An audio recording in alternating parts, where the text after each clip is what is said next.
طرف روا اور دوا ہے، تو اس نوجوان کے باپ کے جو وزیر تھے اس لڑکے سے کہتے ہیں کہ اگر بادشاہ تم سے سوال کرے تو تم یہ جواب دے دینا، اگر بادشاہ یہ سوال کرے تو یہ جواب دے دینا۔ ایک بار اس نوجوان نے ان وزیروں سے کہا کہ اگر بادشاہ نے مجھ سے وہ سوال کر لیا جو تم نے مجھ سے نہیں بتایا تو میں کیا جواب دوں گا؟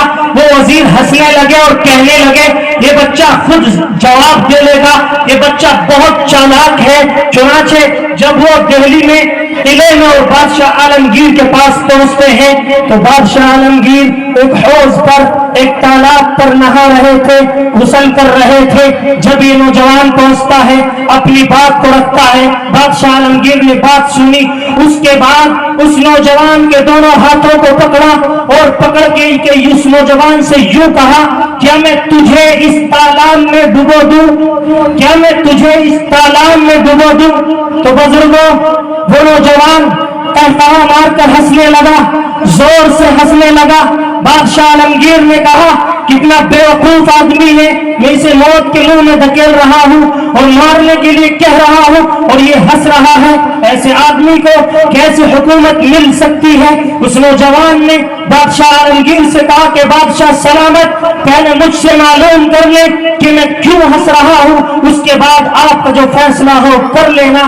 اس نوجوان سے بادشاہ نے کہا کہ بتاؤ کیوں ہنس رہے ہو؟ وہ نوجوان کہتا ہے کہ میں دیکھ رہا ہوں میرے دونوں ہاتھ ایک مضبوط اور اتنے بڑے ملک کے بادشاہ کے ہاتھ میں ہے اور مجھے یقین ہے کہ یہ بادشاہ مجھے نہیں مار سکتا ہے، مجھے اس تالاب میں اس حوض میں نہیں ڈبو سکتا ہے۔ تو عزیزوں اور نوجوانوں، حکیم الامت یہ مثال دے کر کے یہ سمجھانا چاہتے ہیں کہ ایک غیر کے بچے کو ایک دنیاوی حاکم اور دنیاوی بادشاہ پر اتنا پکا یقین ہے تو پھر ہمیں اپنے رب کی ذات رحیمی اور ذات کریمی پر پکا یقین کیوں نہیں ہونا چاہیے؟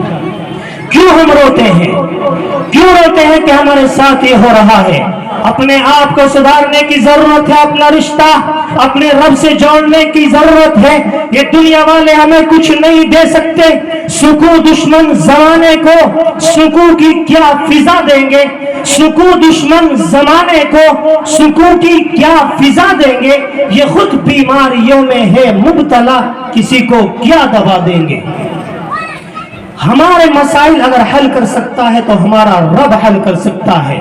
ایک چھوٹی سی بات بتا